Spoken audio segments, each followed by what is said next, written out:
Сәлем достар, қалдарыңыз қалай? Бүгінгі видеода мен үйге алған және қызыма алған заттармен бөлісетін боламын.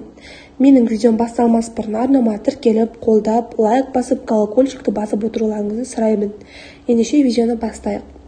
Видеода көріп тұрғандарыңыздай мен осында 2 түрлі йогурт, қызыма овсяный каша және печень алдым.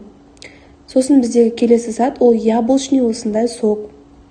Сосын қызыма керекті заттың бірі ол осындай груш алдым. Қызыма осылай үйден пюре жасап беремін.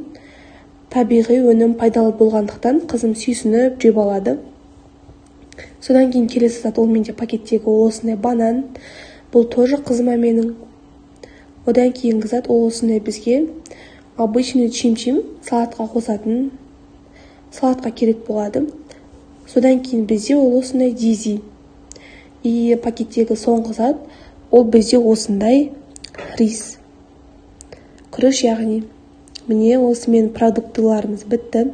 Ал енді келесі затқа келетін болсақ, бұл пакетте менің қызыма арналған киімдерім бар.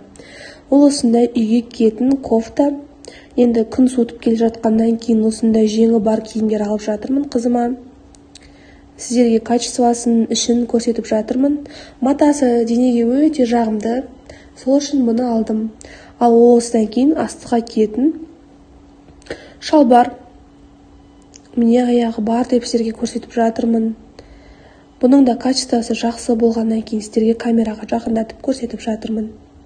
Жалпы алған қызыма киімдердің качестволары өте жақсы болды. И бұл опять же осындай кофта қызыма. Алдында кнопочкалары бар. Сол ішінде розовый түсінен таңдап алған болатын. И тағы да бұл бізде осындай колготки сияқты шалбар. Аяғында өзінің қосылған носкимен бірге. Все, бүгінгі закуптар осы. Сау болыңыздар.